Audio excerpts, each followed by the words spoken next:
So, welcome to Practical Cell Phone Spying. Before we start, a couple of notes on privacy. First off, cellular phone calls will be recorded during the talk. Surprise. If you do not want your cell phone calls recorded, turn your phone off. If you're on Sprint or Verizon, you're not GSM, my system is not going to talk to your cell phones at all, so don't even worry about it.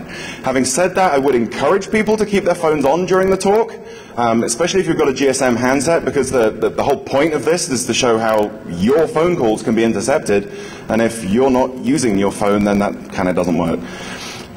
Okay, this is the machine that's actually running the demo. I don't know if you can see this big gap here where the hard drive should be.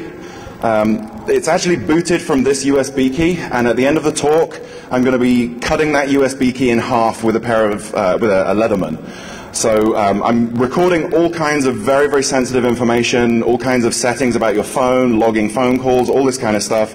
But it is all going to be destroyed at the end of the talk. So don't worry about that too much. Let me just get my power back in here. Thank you. Okay. Finally, I do have backhaul in place here. I'm currently connected to my Verizon Droid, which is giving me voice over IP backhaul. So if you do connect to the network, generally the only way that you'll know that you're connected to the network is when you try and make a call.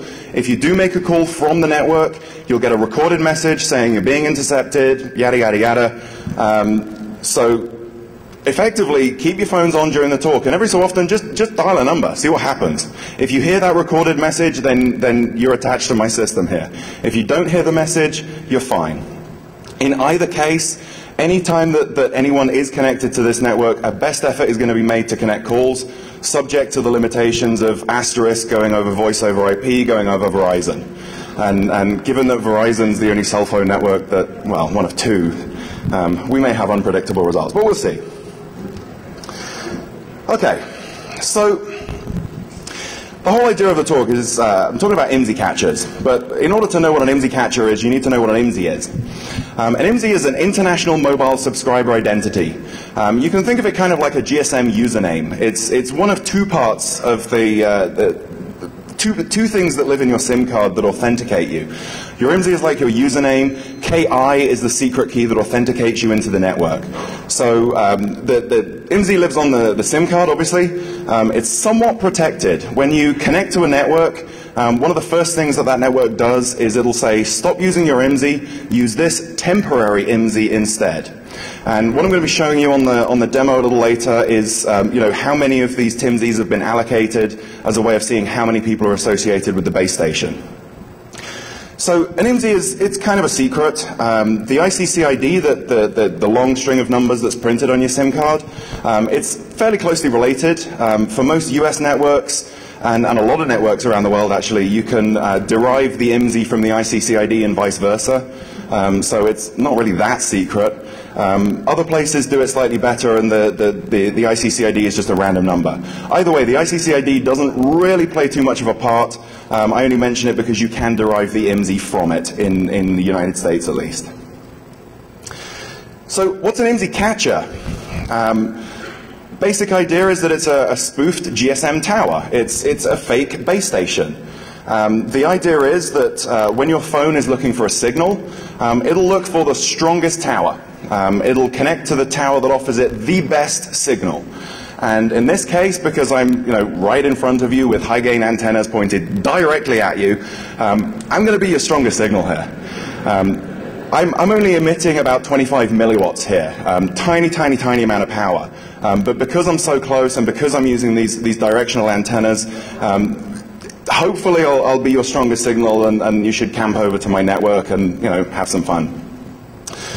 Another thing to bear in mind is that in GSM, it's the base station that picks all of the settings.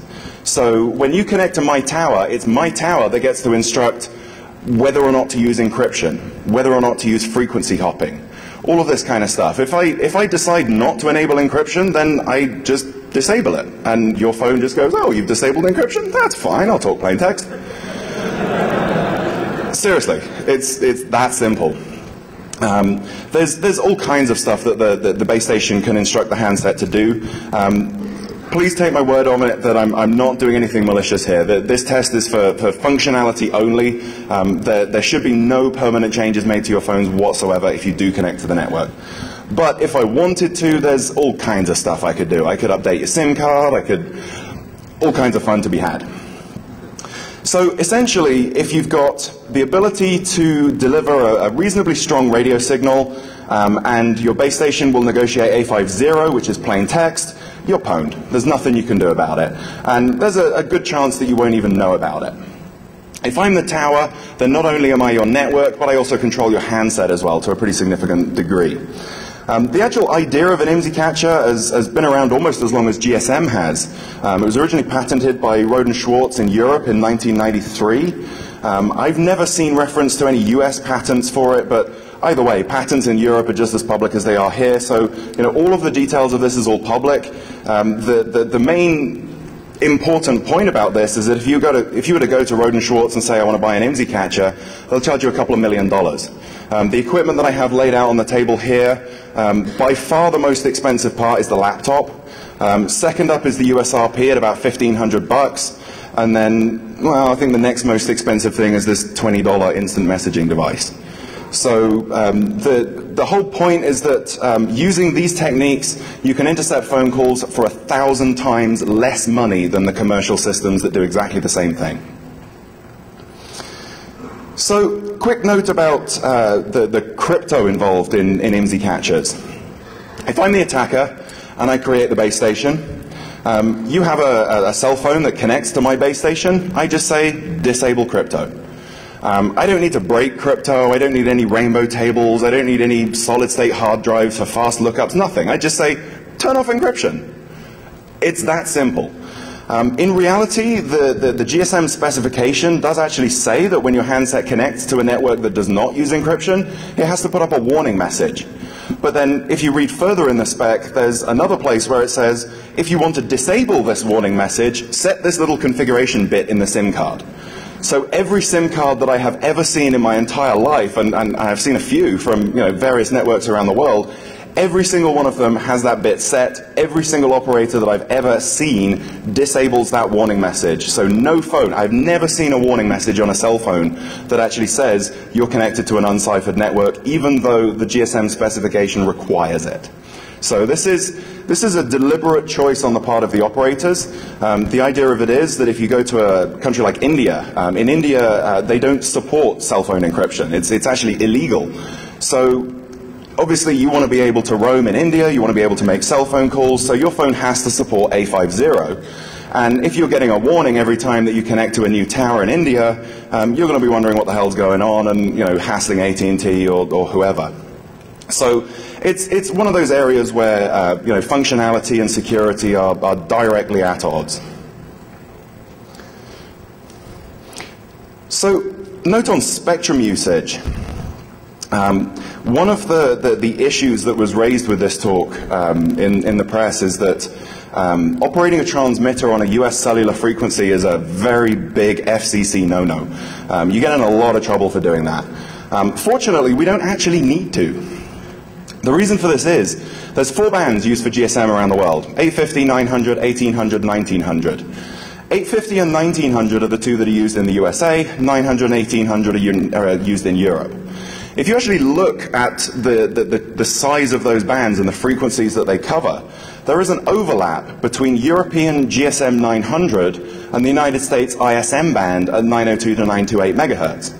So I'm actually running my transmitter here as a legal ham radio transmitter in I call it the ISM band, but it's technically a ham radio band. And as far as your cell phones are concerned, I'm just a European radio transmitter. I'm a European tower. Your phones don't care that I'm in the States. They don't care that they're in the States. They don't care that they're on a completely inappropriate band for the location that they're in. They just quite happily say, hey, there's a tower, let's party. It's pretty crazy. So if you've got a European phone, if you've got a quad band phone, you'll see the network. If you've got a US phone that only works on US frequencies, you will not see the network. So The ISM band, industrial, scientific, medical. The idea of it is it's for very low power devices that use very low utilization, very low actual time on the air. They change frequency very rapidly, generally designed to be very non-interfering. But if you look at the regulations, ISM is actually secondary in the band. It's a ham radio band. Ham radio operators don't tend to like it because there's all this ISM crap cluttering up the place. So the noise is too much of a problem for most ham radio applications, so most hams dismiss it. But for our purposes here, we can run a GSM base station on a GSM frequency within a ham radio band. How do we do that? Well, first thing we need is a license. This URL is great. The licenses for the question set for the ham radio exams are all public. So if you go to this website, what they do is they just keep asking you the questions over and over and over and over and over again until you get them right. And if you keep getting it wrong, then it'll keep asking you, and if you get it right, then it'll stop asking you. And it just beats the right answer into you, and you can sit down with this site for a few hours and walk into a ham radio exam and just pass it. I'd recommend that if you do want to get into this stuff, take the time to learn it, take the time to understand. I certainly learned a lot from taking my ham tests, and I'd recommend it to all of you. As we're a ham radio operator now, we have a 1.5 kilowatt power limit. That's a lot. I have another amplifier that I've been using for RFID that's 600 watts. And I've yet to turn that on because it's a terrifying amount of power. Even 600 is too much. So 1500 should be plenty for anything. In terms of what we're actually allowed to transmit, technically we're transmitting an unspecified digital code. It's bits going back and forth between your phone and my tower. So in ham radio terms, you're allowed to transmit an unspecified digital code as long as the specification is public. And in this case, all of the specs for all of the various GSM protocols, they're all public. So it's all good. You're also not allowed to use cryptography. You're not allowed to obscure the meaning of the message in any way. So I guess by law, if I'm running my BTS in a ham band, I have to disable crypto. Damn. No limits on antenna size, antenna gain. Basically, if you can get your hands on it and run power to it, you're golden. The only thing that you ever need to be careful of is RF exposure limits. The FCC publishes guidelines for what absorption rate people can tolerate safely. In this case, I am nowhere near those limits. This side is my transmit antenna. I think it's this side. And it's putting out a total of about 25 milliwatts. To put that in perspective, your cell phones, if they're on the European, if they're on the higher bands, the 1800 and 1900, they'll be putting out a watt. That's 40 times more. If they're operating on the lower bands, the 800 and 900, they're putting out 2 watts. So that's 80 times more. So the phone in your pocket is exposing you to significantly more RF than my big scary antennas. The only other real requirement that we have is that the station has to identify itself every 10 minutes. That's actually pretty easy to do because to be a ham-compliant call sign ID, it's straight carrier wave, Morse code, every 10 minutes just Morse something out. We could have integrated into the USRP. Certainly the USRP is capable of it, but that's doing it the hard way. There's an easier way to do it.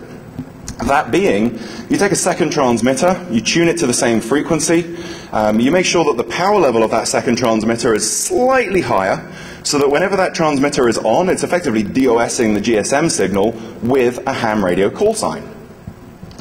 So all we need is an easily scriptable 900 megahertz transmitter. And as it turns out, this little pink instant messaging device is perfect. This is called the IMMe. This was brought to me by Travis Goodspeed. They're fabulous little devices. They have reasonably good power output. Obviously, keypad and screen is helpful. No firmware security. You can program them with a good FET. Unfortunately, they don't come standard with JTAG and RF connectors, but that's easy enough to add. So yeah, we can write firmware for this. We can match the frequency because we've got control over that in software. And then we just need to mux the signals together and amplify it up. So I'll actually pause there for one quick demo. No, actually I won't. I'll come back to that one. So in terms of the BTS itself, so we've got the IME for the ham radio side. What do we need for the GSM side? It's actually pretty easy. You need a USRP, Universal Software Radio Peripheral. These things are available online. They go for about $1,500 with the two daughter boards that you need. I'd also recommend, if you're going to get into GSM, check out the clock tamer. The URL's up here. The thing about clock tamer is that in GSM, the handsets derive their timing from the base station. So the base stations have extremely accurate clocks, and the handsets figure out how much their own frequency is drifting compared to the tower. So if I come along with a third-party tower, if my frequency stability doesn't match that of the local towers around me, all of your phones are going to be calibrated to those local towers, and you're not even going to see my tower because I'm maybe just a few kilohertz off. Clock tamer actually gives me plus or minus 100 hertz accuracy at 1.9 gigahertz. That's in its out-of-the-box configuration. It's about 0.26 parts per billion accuracy. And then you can get a GSM, I beg your pardon, a GPS module that drops it down to something ridiculous. Crazy, crazy, crazy accuracy. And it's all programmable and very flexible. It's highly recommended. On the software side, just a laptop computer, Debian, OpenBTS, and Asterisk. OpenBTS provides the GSM stack, and then Asterisk takes the calls in from OpenBTS and sends them out over the backhaul as voice over IP. It's a fairly basic base station. It does do voice, it does do SMS, it does not do data. And in fact, for the purposes of this demonstration, I've even disabled SMS. Purely because there's no way I can get your caller ID easily. So when you send an SMS, yes, I can route it out through the internet and connect it to where it goes, but the person who receives it is not going to know who it's from, and they're not going to be able to reply.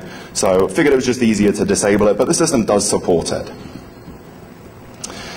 So let's get the BTS going here. So I wanted to see if we can get some video here. Is there a camera that we can get up on stage, or do you need me to turn the screen around? Okay.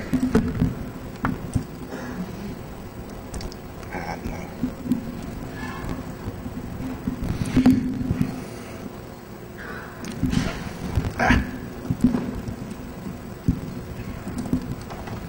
So I'm actually just going to plug in my USRP now. That's all on. And then start the base station.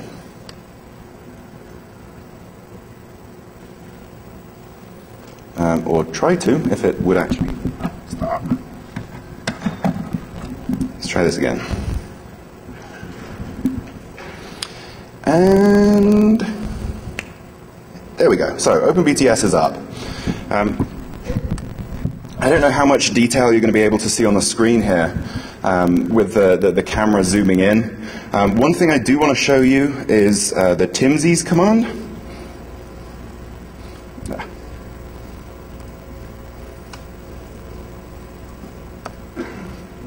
So I don't know if you can actually make that out on the screen. The command I typed was TIMSIS, T-M-S-I-S. What that shows me is a list of all of the temporary IMSIs that have been allocated by the base station. In other words, how many people are currently associated with it. So you can see right at the bottom here, 0 TIMSIs in table. So I've started it up clean. There's nothing there.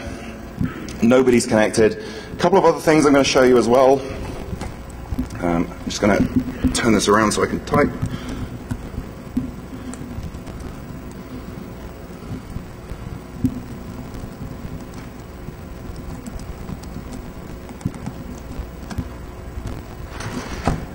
So a couple of other commands that I've typed here. Cell ID. That shows you that my mobile country code that I'm using at the moment is 001. In the GSM specification, country code 1 is test. I'm then using a mobile network code, an MNC of 01. So again, that's test. So I'm a test network in a test country. I'm operating on a European cellular, a non-American cellular frequency. And then if you look at the bottom here, the short name of the network that I'm starting is called DEFCON 18. Some phones will display that, others won't. But the point that I want to make across is that at the moment this is in a non-hostile configuration. It's in a test mode, it's not advertising any known network, it's not operating on a US cellular frequency, and certainly as it started up, nobody was connected to it. So I'll leave that running for a few minutes. If people really want to do a scan for the network, you can, but I prefer people to just leave their phones alone. Just take it out of your pocket every couple of minutes, try and make a call, see if it's actually handed over. Because I'll come back to this in just a sec and show you how easy it is to make phones hand over here. So we've got the BTS in test mode. How do we then make this into an IMSI catcher instead of just a random cellular network? Well, the way that cell phones identify the network is by two values. I mentioned them already, the mobile country code, mobile network code.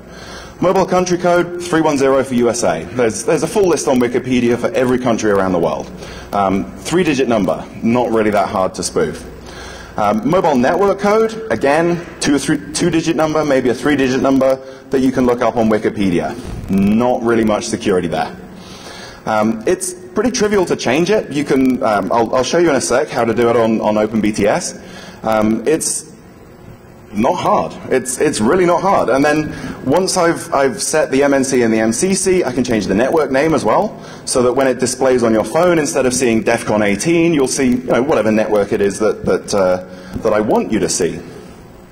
In most cases, well, in some cases, I've noticed that handsets will not hand across to the base station unless the short name of the network, the network name, is entered case correctly. So it's kind of sad when the security of your cell phone calls comes down to a case-sensitive string comparison. Not much security there.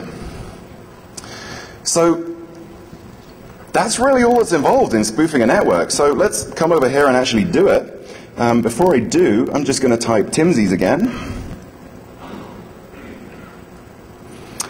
Wow, that's 15 people. 15 handsets are currently connected to my tower. And that's without spoofing any cellular network. So 15 people in this room are currently having their cellular phone calls intercepted by me, and my BTS is not advertising any known network in the world.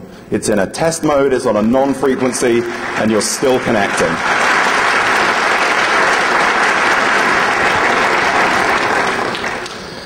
One quick thing, raise your hand if you have an iPhone. Okay, if you do not have your hand in the air, you're probably not connected to my network. In my experience, it's generally the iPhones that connect most easily. It's actually been quite the bane of my existence trying to keep the damn iPhones away. I kid you not, it's impossible to get rid of the damn things. So, okay. So we have, oh wow, we now have 30 TIMSIs in the table. People are still handing over to this. So in the few seconds that it took me to explain why there's 15 people, 15 more people connected. It's insane. It's really easy to do. So let's spoof an MNC and an MCC. So I mentioned the cell ID command. So that shows you the MCC, MNC, location area code, and cell ID. I can then do cell ID. Quick question for the audience. Raise your hand if you'd like me to spoof T-Mobile. Okay. Raise your hand if you'd like me to spoof AT&T. Should have seen that one coming. Okay. So I'm just going to turn this around. All I do is I type cell ID, and then I give it the mobile country code. Well, we're in the States, so our mobile country code here is 310. And then I give it a mobile network code. Well, AT&T's mobile network code, they have several, but the most common one that they use is 410. So let's type that in. And then I'm going to leave the location area code and the cell ID the same, so that's going to be 666 and 10. That's it. I'm now spoofing AT&T. I could, be a little more careful about it. I can do config.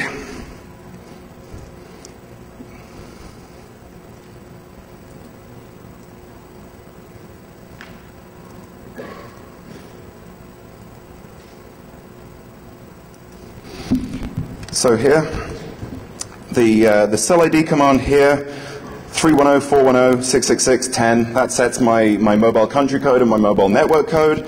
And then this command down here, config gsm.shortname AT&T. And as far as your cell phones are concerned, I am now indistinguishable from AT&T. So,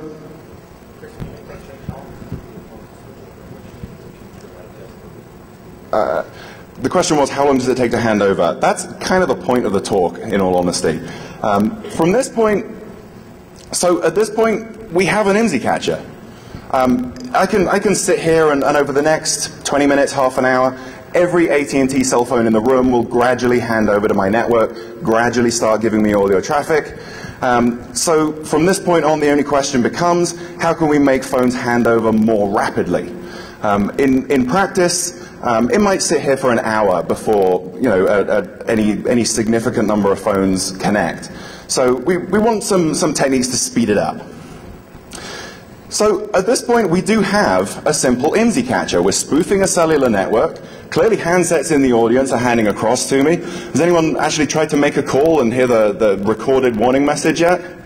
Yeah, one here, another at the back, another over here. So yeah, I mean, clearly you guys are handing over, you're connecting to my network. I'm getting all of your traffic.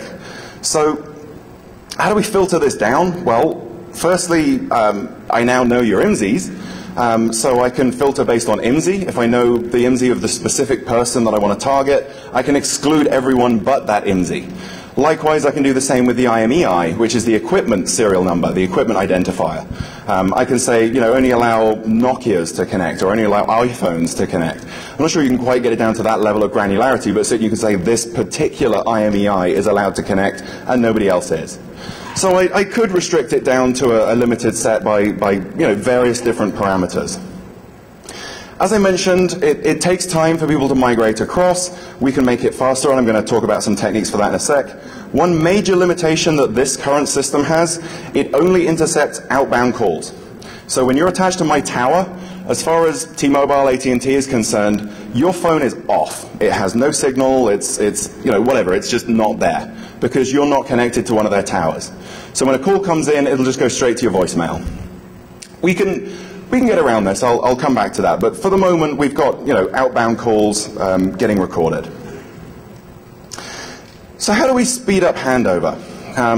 We don't want to be sitting here all day watching everyone's phones hand over. So what techniques have we got to speed up that process? Well, there's actually a few. Neighbor list, changing lag, band jamming, receive gain. I'm going to talk about all of these individually. Some of them I'll demo, some of them I won't. But there's lots of different ways to do it. The first one is GSM neighbors. So each tower, each GSM tower, when a phone connects to it, the phone will retrieve from it a list of neighbors. And what that means is each GSM base station is on a specific channel, obviously. The base station will say there are base stations nearby on these other channels. And what your phone will do is it will take that list of neighbors and it will monitor all of those channels, and it will keep watching the signal strength on all those neighboring towers. And when one of those neighboring towers becomes a stronger signal, it'll hand over. So how can we use this to our advantage? Well, all we need to do is, we know that the cell phone is going to be monitoring these neighboring frequencies. So if we do a survey of the local area and find out what neighbors are around, we can then compare that to what frequencies the phone can actually see, what towers it can connect to, and whatever. And eventually we can find a channel that is advertised as a neighbor, but perhaps is on the other side of the tower. So you can't actually see it from here. So I can put up my tower on a frequency that I know your phones are listening to, and that I know there isn't a tower there, so that the moment that base station pops up, your phones are all going to go, oh, okay, we must have driven down the street and this tower is now closer, so I'll just hand over to it. So how do we do this? It's actually pretty easy. You get a Nokia DCT-4 phone, I believe. The 3310 does the two European bands. The 3390 does at least one of the US bands. What these do is they support a thing called network monitor mode. And what network monitor does is it effectively dumps a log of every GSM thing that the cell phone does. Every packet that it sends to the base station, every burst that it receives from the base station, everything. Every single thing that that cell phone does gets logged. Doesn't allow you to interact with it, doesn't allow you to control it, other than, beyond what you can do on the handset already, but it does at least give you very, very detailed insight into what your phone sees on the GSM network. So you get one of these phones, you need a special F-bus, M-bus switching cable, and a program called GAMU. GAMU is open source. It connects to the phone over this cable and just dumps out a trace in XML, which you can open up in Wireshark. I was going to demo it, but my 3390 has gone wandering. So what I'm going to do instead is just show you what the traffic looks like.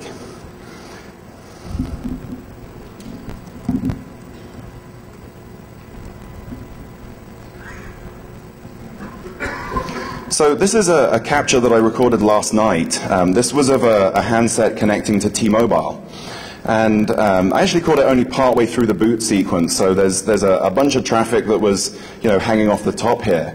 But you can see you've got all of the various GSM messages in here. And if I click on the right packet, let's try System Information Type 2, which is that one. You can see Wireshark breaks it down nicely, and within this packet it actually says, here's my list of neighbors.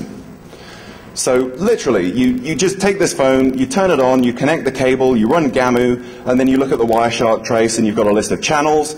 You then compare that, just literally turn a radio receiver onto each of those channels and see if you get a signal on them. It's not hard. And using this, you can find an advertised neighbor that's not actually in use in the local area and speed off handoffs by taking advantage of that. Now, I'm not actually going to demonstrate that today because that would require me to transmit on an AT&T frequency, and I don't want to do that. Certainly an attacker would have no such compulsion and could easily take advantage of this to his benefit. So we can find GSM neighbors, and we can take advantage of that. Another way to speed up handoffs is the location area code. The idea of the LAC is it groups together a bunch of cells. So you'll have a whole bunch of cells in one specific area that advertise the same LAC. And in general, those will all go to the same higher level controllers as well. But what happens is, when the phone is monitoring all of these neighbors, and if it just sees another tower or whatever reason it is to look at that secondary tower that it's seen, it'll see that if that tower is advertising a different location area code, that means that the cell phone has moved, at least as far as the cell phone is concerned. And if the cell phone's moved and it's moved into a new area, then it should really do a handoff. So from OpenBTS here, I have complete control over the LAC. So I can just change the LAC, and everyone's phone will go, oh hey, LAC's changed. We must have driven 50 miles down the road. Let's hand off to the new tower. So the more you change the LAC, you can keep rolling the LAC every few minutes just to entice more handsets. It's not particularly difficult to do. I'll give you a quick demo of it. First up, let's see how many handsets. So before we started spoofing AT&T, we had about 30 handsets connected. Now that I've got AT&T's network name, MNC, and MCC, let's see how many handsets we have connected now. 24. Don't quite know how that went down. TIMSIs do timeout. So another command that I can try is load. And this is telling me Oh, this is telling me that there's 24 TIMSIs in use as well. So not too sure what's going on there, but we've certainly got a bunch of handsets connected. And then we can use the cell ID command again to roll the location area code.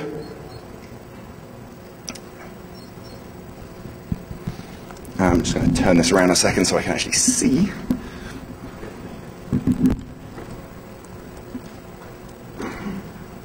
So my location area code was 666. I guess I should change that to 31337. And I keep the cell ID at 10. In fact, I'll change the cell ID as well, just so that the handsets know it's a new tower. And it's that hard. That's how to roll the LAC. Not a complex operation at all. And then, like I say, that'll encourage handsets to believe that they've changed location, and that should entice more handsets to camp across to the new network. We'll come back to that when we do the next stage, and we'll see how successful that was. So, what happens when the handset turns on? How does the handset first find its very first tower? Obviously, when it boots up, it knows nothing. It doesn't know where it is. It doesn't know what frequency it's on. Doesn't have any neighbors to look for. Doesn't know the current LAC. Nothing like that. So it does a very, very long scan over the entire band, and whatever towers it finds, it checks the MNC and the MCC, tries to make sure that those are allowed networks based on what the SIM card will actually connect to, and then the signal strength as well, and it'll just connect to the strongest tower. Once it starts finding some towers, it limits the size of that scan. It performs a much smaller scan, much more rapidly, because it has some information about what bands are in use, what towers are in use, what channels to look for, all this kind of stuff. So an attacker can actually use this to his advantage, because if you DOS the cell phone system in order to make people lose signal, when those handsets connect back up again, they're going to perform this long scan. They're going to perform this much wider band scan and have a much higher chance of connecting to the attacker's tower. So how can we do this? Well, first off, we're only talking about second generation GSM, 2G. 3G has much better security, much, much, much better security. So if we jam the GSM band, then when we turn the jammer off, your handset's going to perform a wider search. It's going to perform a bit slightly slower search, a bit more chance of finding the tower. However, if you're on 3G, there's really nothing I can do. The 3G protocols are much, much stronger than GSM, and it's a lot harder to intercept a 3G phone call. So we really don't want people using 3G if we're trying to intercept phone calls. So what we have to do is jam the 3G bands. If we jam the 3G band, your phones lose the ability to connect to a 3G tower, and they quite happily drop down to 2G. So all you have to do, literally, is broadcast noise and block the ability to talk to 3G, at which point everyone drops down to 2G in plain text. It's like saying, well, if you can't connect to port 22, then just fail over to port 23. Seriously, you can think of 3G as equivalent to SSH and GSM as equivalent to Telnet in this situation. So yeah, it would be an accurate analogy to say that if you can't connect to the SSH port, just drop down to Telnet. That's effectively how cell phones work in this situation. So the question is, how hard is it to jam a cellular band? Really not very. All you need to do, really, is transmit noise. And when I say noise, I mean a very specific thing.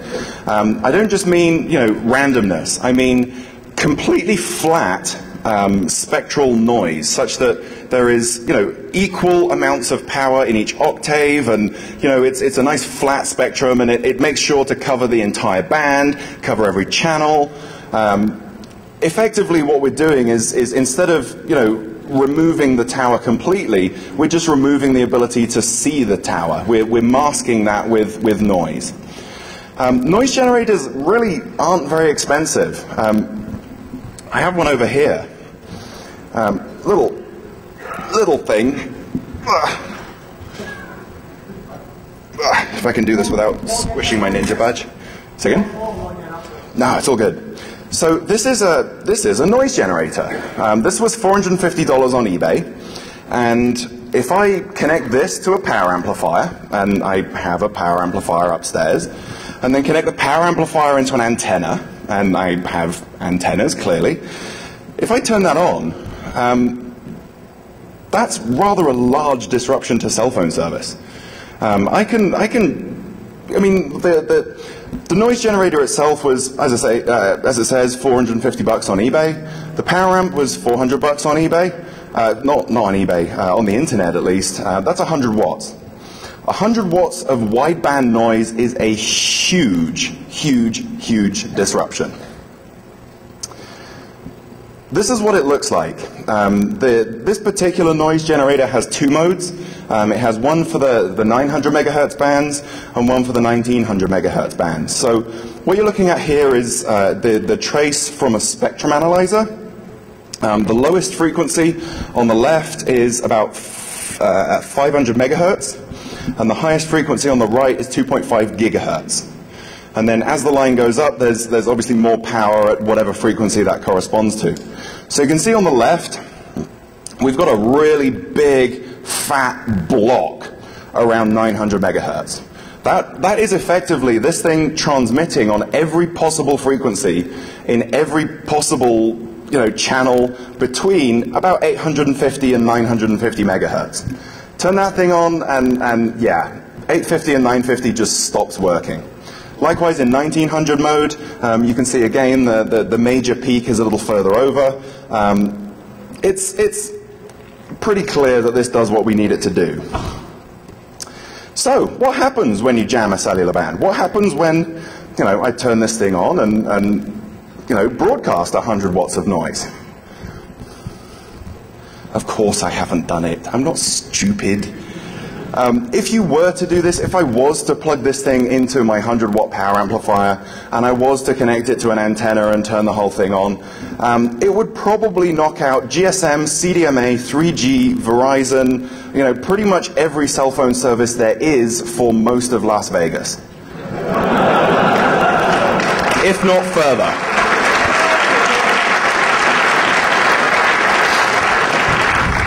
So yeah, I'm not turning this thing on. The main reason that I have this is because it's a fabulously useful piece of test equipment. If you're trying to classify filters, you put wideband noise into a filter, and as long as it's nice and smooth, you can compare what comes out and very, very accurately characterize your filter. That's what I use this for, not for DOS. The thing about band jamming is that there is no way to defend. It's impossible, cannot be done. Short of swamping it with more and more power. You do only need a short burst, few seconds, but it's still way, way, way too offensive for what I'm doing here. So as I said, 100 watt of amplifier and a reasonable antenna would probably knock out Las Vegas cell phone systems. So another technique that we can use to make handsets hand over, there's a command that the BTS can send the handset that basically says, treat my signal as if it was stronger than it actually is. Meaning that if I just let's say on a scale of plus 50 to minus 100. Anyone who knows RF will understand why I'm choosing that range. But plus 50 to minus 100. Let's say my signal's coming in at minus 80, really, really low. I can say to your handsets, just add 100 to that, would you? And it'll go, oh, okay, you've got a 20 dBm signal. Ah, that's fine. You're the strongest tower around now. I'll connect to you. It's ridiculous, and it's another great example of some of the instructions that a BTS can send a handset. So, I don't even necessarily need to be the strongest signal. I just need to have a signal that you can pick up and be telling you that I'm the strongest signal. It's ridiculous. And the handset will comply. It has to comply because that's how GSM works. When the handset gets an instruction from the tower, it complies with it. Of course, the attacker can make use of this. Of course, it means that he has to use less RF power to win the strength competition with the local towers.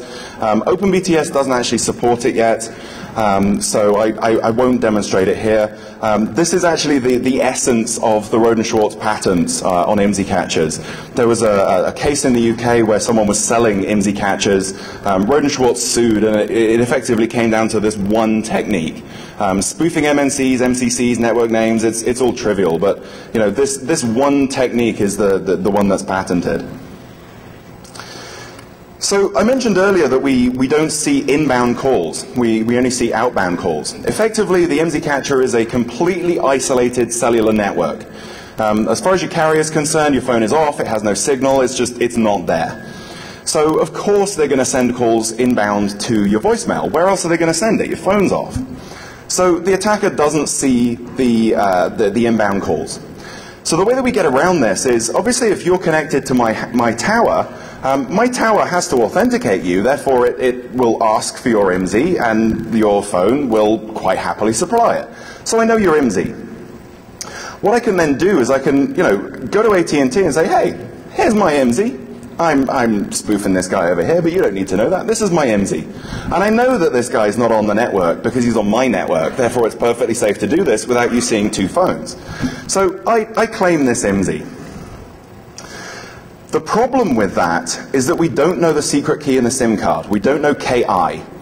And what's going to happen is when I claim that IMSI to AT&T or T-Mobile, they're going to send me a random number, a 32-bit number, just a challenge. And what normally happens is that challenge gets passed to your SIM card, gets encrypted with your secret key, and then split into two parts. Half gets returned to the tower as just kind of proof that you know the secret key, and the other half is used as the ciphering key. Well, what I can do to exploit this is I can just pass that random challenge along to your phone, whereupon your phone will happily, encrypt your secret key with it and all the rest of it and send the result back to me. But the result doesn't come back to me as, here's the answer. The session response I do get just kind of here's the answer, but the secret key I have to crack. And here's the great thing about IMSI catchers as opposed to Kraken and AirProbe and those kind of things. Kraken and AirProbe, how many folks saw that release at Black Hat, the A51 cracker? So the big limitation that thing has is that it doesn't work on frequency hopping base stations, which virtually every base station in the civilized world is. So it kind of doesn't have real world applications. Well, in this instance, I'm the base station. I set the hopping sequence. So I can just say to you, okay, let's negotiate A52 because I can break that really easily.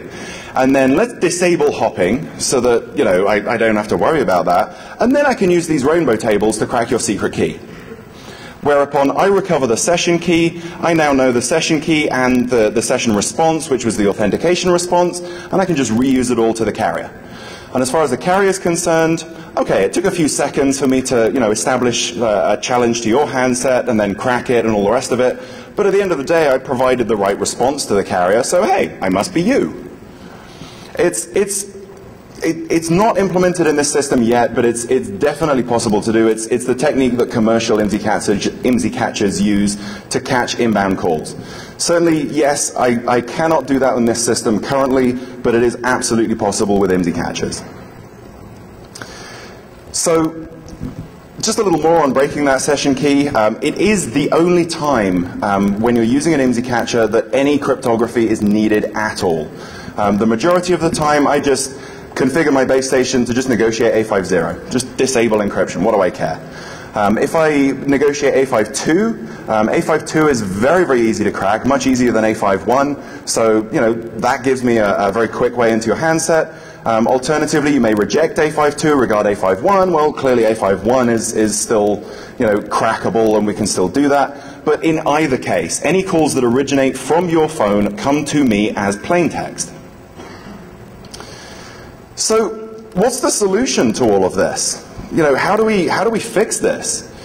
The reality of it is that there is no good solution, not in the context of GSM. GSM is broken. It is the telnet of cellular systems. In order to fix GSM, you'd have to redesign GSM. And if you're redesigning GSM, you have to upgrade every handset. You have to change every tower. You have to change the networks that live behind them. So why bother? If you're going to that much effort to redesign everything, why don't you just move to 3G? The solution here is 3G and later protocols. 3G authentication is much better. Obviously 3.5G, 3.9G, LTE, all of the subsequent protocols build on that as well. The primary solution here is turn off 2G. Unfortunately, how many people have Android phones? You've seen the setting that says use only 2G networks.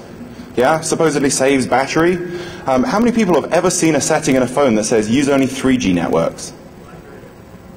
Okay, BlackBerry has one. Certainly Android doesn't, iPhone doesn't. So how can we be secure here? Certainly 3G is showing cracks. It's not been broken. The Kasumi cipher has been somewhat broken, but the 3G protocol hasn't. So yeah, just use 3G. Look for that icon on your screen with a little 3G. If you see that, then you're pretty good. Alternatively, just treat it like a data network. Just layer put another layer of crypto on top of it. Treat it like voice over IP. Just use it as a data network. Treat it like the internet. Encrypt everything that goes across it. Just don't trust it. And then in the long term, the big solution is to just turn off 2G, which will happen eventually as 3.5G and 4G are deployed more widely. Hopefully, now that I've demonstrated this, there'll be little argument that it's totally possible to intercept 2G phone calls. So hopefully it'll spur some uptake of 3G, and we'll see where it goes. So one final demo. Let me just see how many TIMSIs we have connected here. 17. Okay, so people are actually handing back to the normal network. That's unusual. Certainly there was a lot of handsets connected to start out with. It's possible that I actually mistyped AT&T. I think there's some spaces in there. So it's entirely possible that your handsets are connecting to me and going, oh, you're not spelling AT&T correctly. I'm out of here. So either way, certainly feel free to make some calls through it. The only limitation is that you have to dial 1 in front of the number, or whatever country code you want. You're only limited by the $20 of credit in my SIP account. Feel free, if you've not heard the recorded message, then like I say, connect to the network and have a play. It's there for the next couple of minutes while I take some questions.